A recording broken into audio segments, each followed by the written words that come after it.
You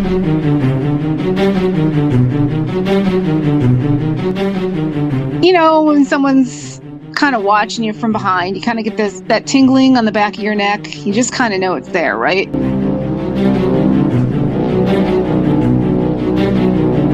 So I'm looking back up the slope of this hill to this tree line. That's when I noticed the outline of a wolf head, right? But a big one.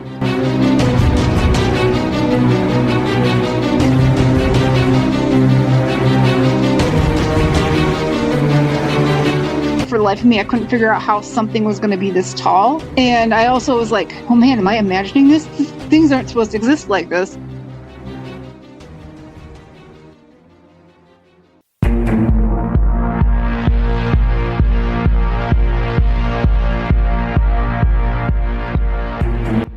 This is the Cryptic Creatures Podcast. I am Brian, and with me as always is my co-host Todd. What's going on, buddy? Hey, man. I was thinking this show tonight, we've got another Dogman encounter. Yes. And we're getting a lot of these lately. What is going on with this Dogman thing, dude? I know. They seem to be more and more as of late. I mean, everybody's seeing Dogman now.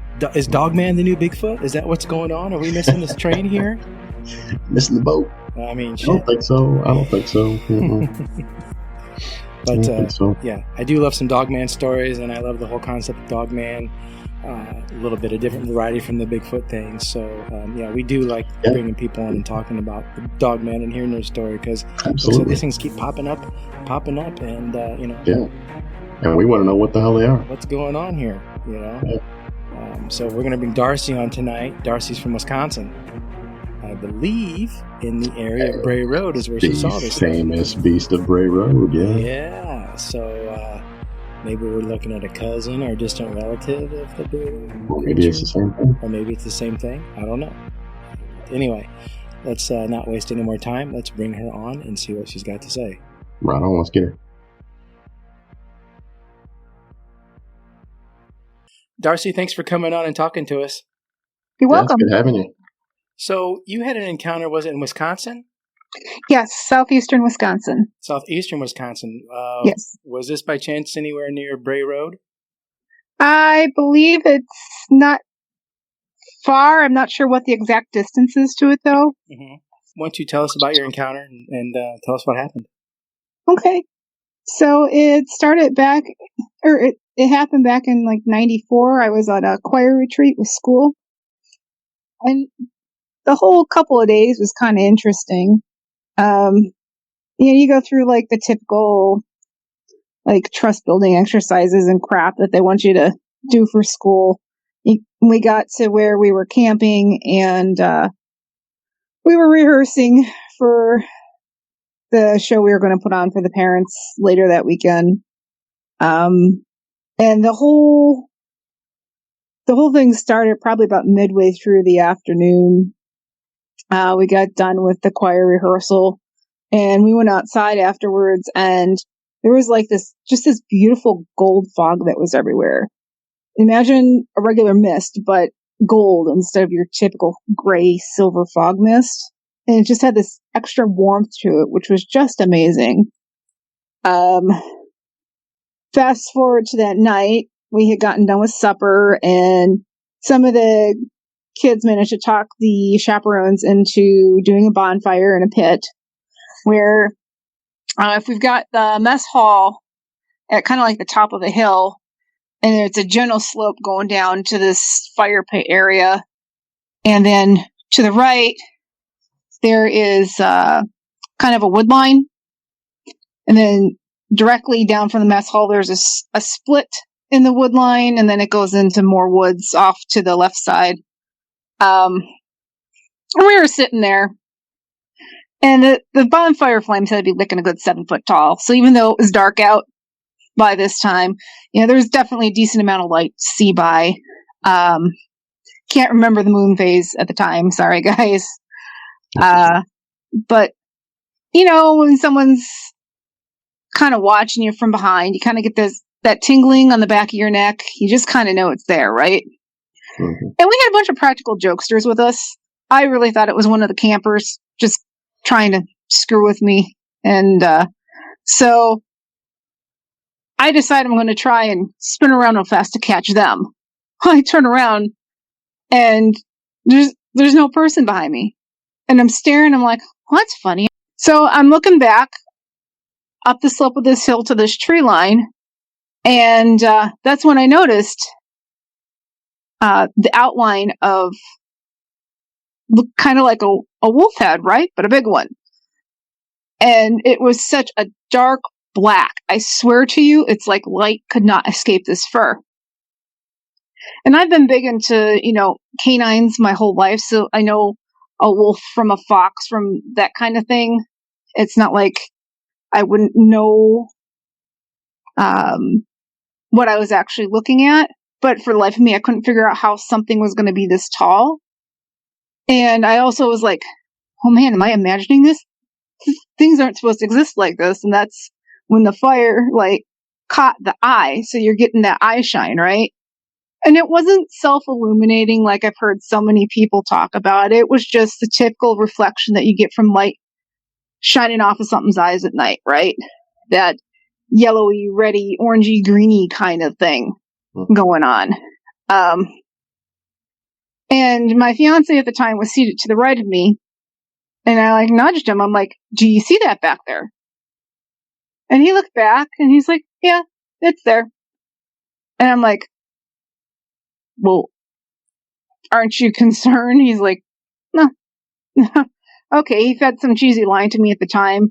And I'm like, okay, well, as the night's going on, because we sat out there for a couple hours, I noticed that if I would turn around to check behind me more often, this thing was kind of receding back into the wood line a little bit. But if I'd spend more time looking ahead at the fire and fire gazing, and then slowly try to peek over my shoulder from time to time, it was out of the wood line a little bit more. Not that it ever fully emerged from the wood line. But eventually, it gets late and you gotta leave. Certainly they were not going to let me get walked back to the girls' cabin by a guy, so I had to go up to the mess hall and find one of the other girls. And thankfully I ran into somebody I knew from track, and she admitted she was feeling uneasy that evening, although she never, even years later when I asked, never admitted to seeing anything like I had seen. But at the time, we grabbed each other's hand and made just this mad dash for the girls' cabin.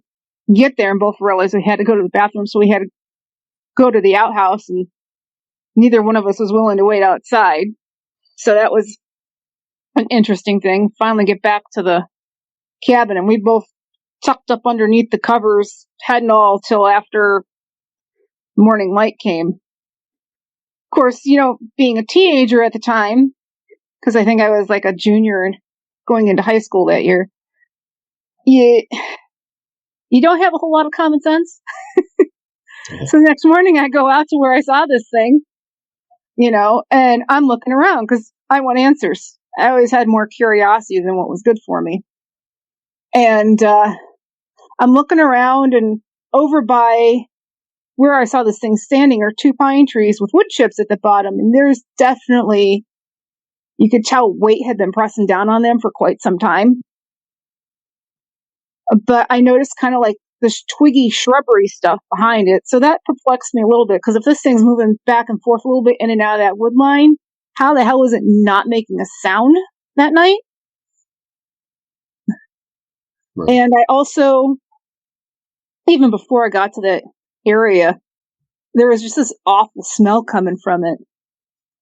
And what I found on the ground looked like scat. Like something had really foul, upset stomach. The grayish, brownish color with a tinge of green to it.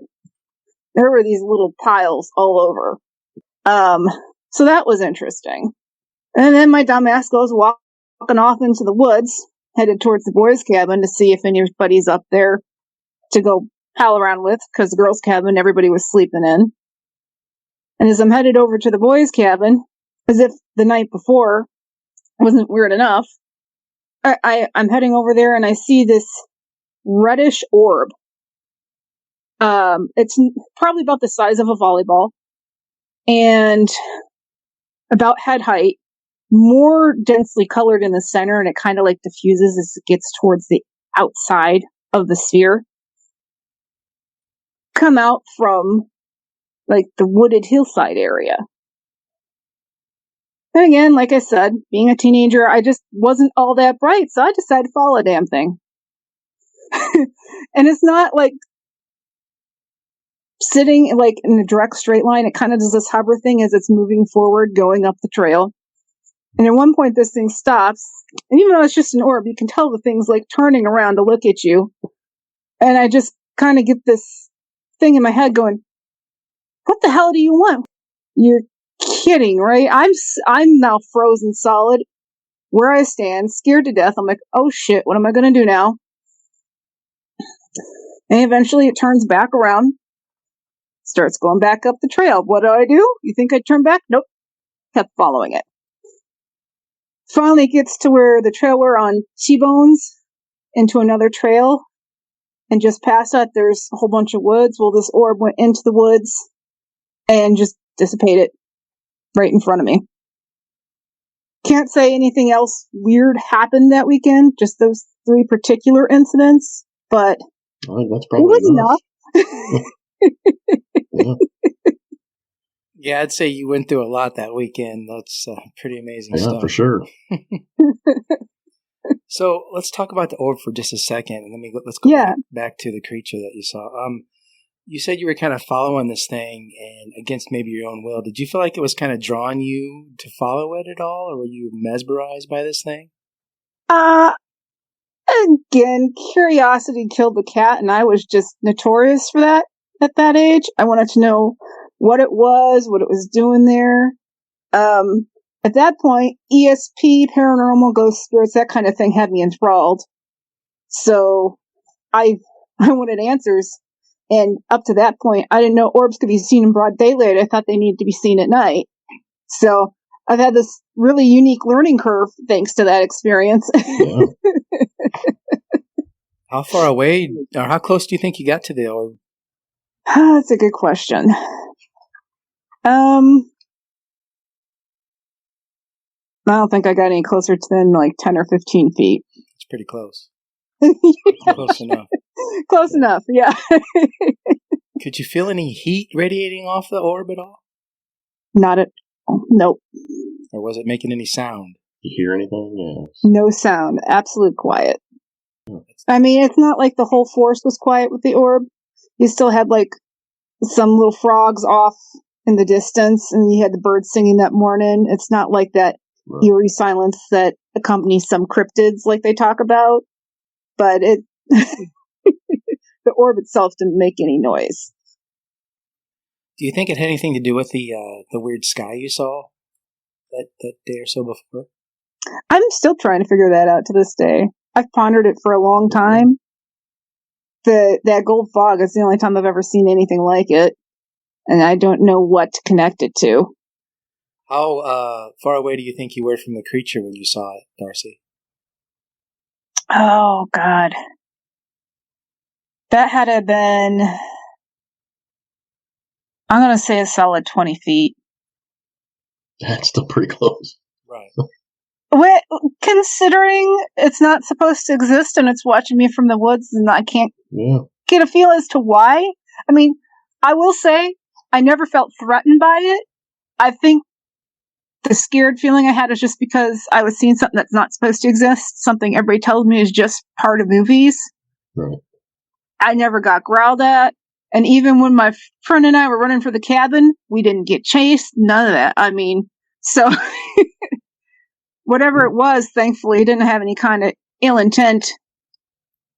Did you notice any details of it? You said you saw kind of the outline of it and the head shape. Was it like a dog, you said, or a wolf? I mean, I know a lot of people, they talk about dogmen, they talk about those really high pointed ears, but this was more of like an equilateral triangle to the shape of the ear.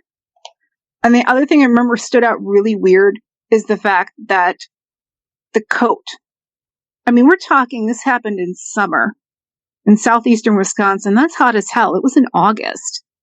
And yet this thing's coat looked like a winter coat on a wolf. So I don't know why it would have been that thick, regardless of whether we're talking a wolf, some other animal, whatever. It doesn't make any sense as to why it would be that thick.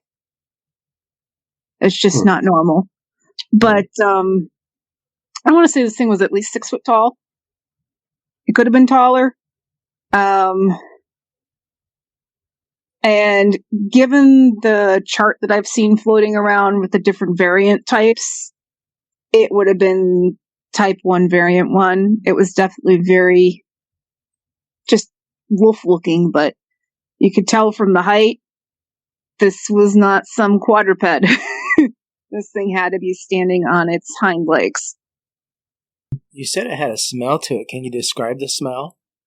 The smell actually was the scat, not the, okay. Yeah, that scat. Ugh. I had someone try to tell me it was a backed up grease trap. I don't know if I'd say that.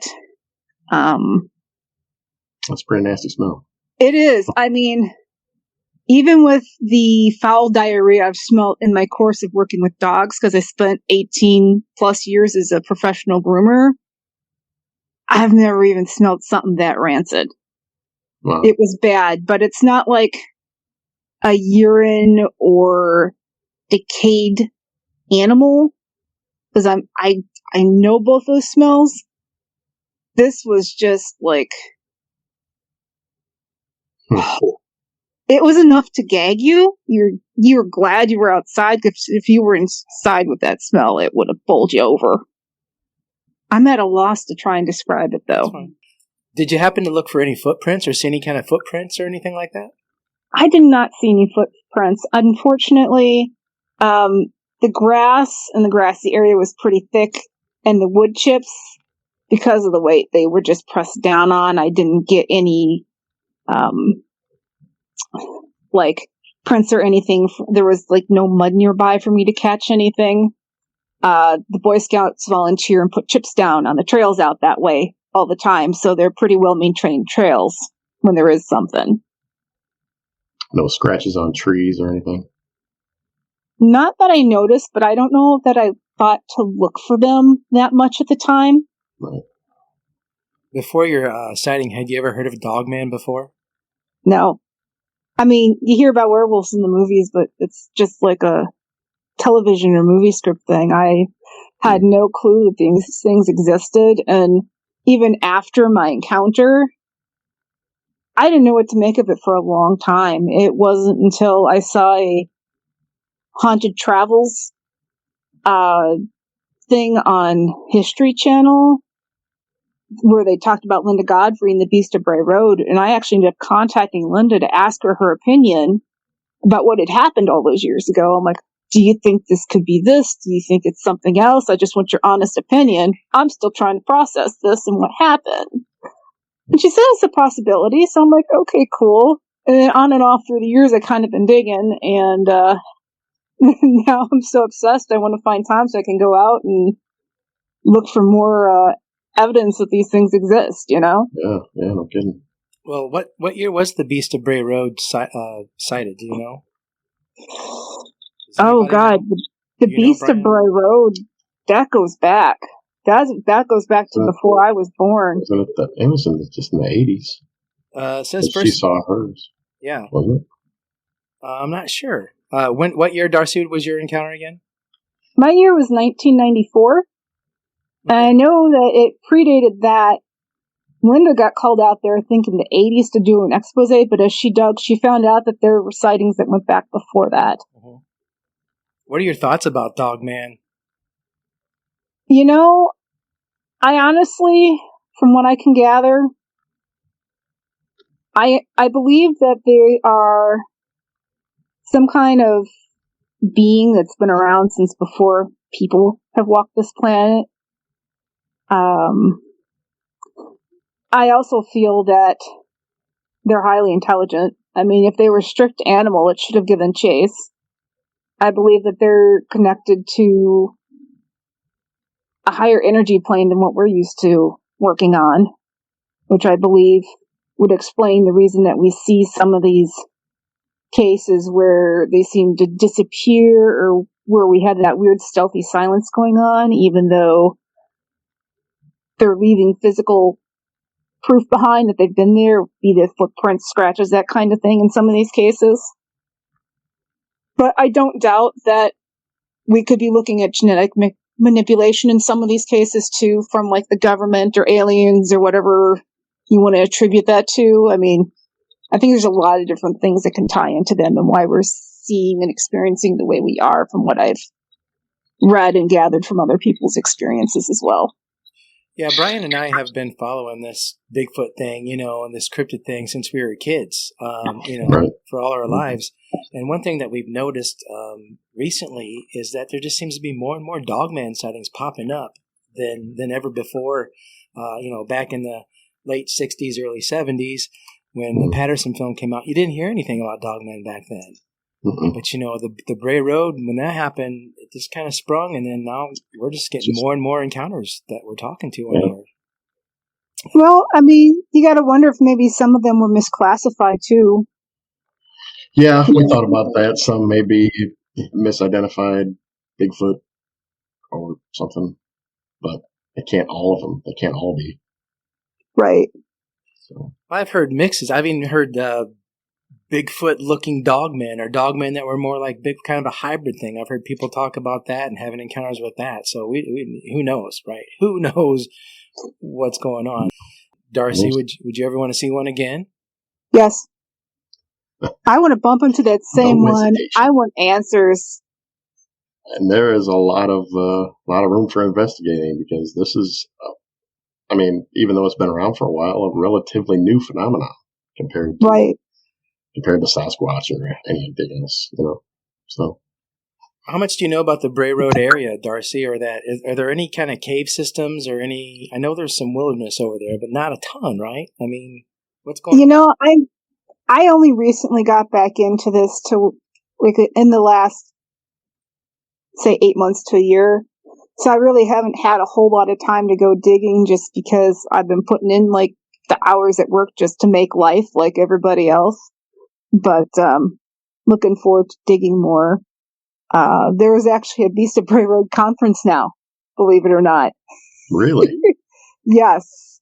Donna Fink. This is the second year they're going to have it in April this year at the end of the month. It's a 3-day event. They've got a paranormal group coming out. They've got speakers. And there is a farm there over on Bray Road where the gentleman has trail cam set up. And for an extra $10, you can go view a presentation at his farm and take, weather permitting, a hayride through the field. It's really kind of cool. I really liked it last year. That would be a fun show to go to. Yeah, Brian and I are excited about hearing this. I'm sure Brian feels the same way I do. I want to go check this out and see what it's all about. You said it's the end of April? Yeah, if you want, I can leave you guys the link in the group. Yeah, please do. Yeah. Absolutely. Definitely do that. We'll check it out. Yeah, and then we'll pass it along too. So. Yeah, I think it's like $40 for the main event and then an extra 10 for the thing at Lee's. It's worth it. I wonder if they'd let us set up our little podcast there. You can ask Donna. If she's got room, I don't see why she wouldn't. If she doesn't have room this year, maybe she'll have you guys out next year for it. Yeah, cool. We'd like to do that. That'd be fun. Yeah, that'd be awesome. Yeah. What's your thoughts on Bigfoot, Darcey? They scare me to death because we're talking about a primate that's bigger than humans. And if you look at gorillas and orangutans and how powerful they are, I don't ever want to meet one. I have the utmost respect for them. I don't wish them any harm, but I really don't ever want to meet one. They're supposed to be just as wicked fast as dogmen, and I don't doubt they've been around just as long. I mean, you have stories and legends of them living alongside the Native American peoples many, many hundreds of years. I don't doubt that they're just as old as dogman is. I just know my dogman encounter, not threatening. Bigfoot scares me to death. So, do you think this red orb that you followed or saw, do you think that had anything to do with the dogman that you saw the night before? I'm not entirely sure. It's interesting. That particular camp has this really weird looking thing in the side of that hill further up.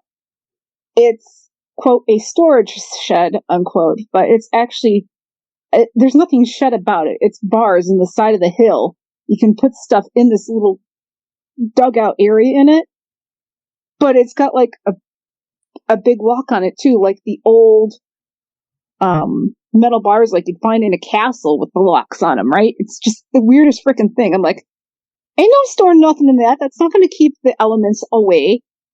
It doesn't make any sense to me. And I guess there was a rabid raccoon that got cornered in there and shot one time. Whether that was the raccoon or whether that, was tied to the dogman, I really don't know. But it was interesting that that orb came out of that same hill that that little, quote, storage shed is in. And that camp, I found out, also has a story about what they call a buckhorn monster, which, to me, it sounds more like a Wendigo kind of thing. I don't know for sure.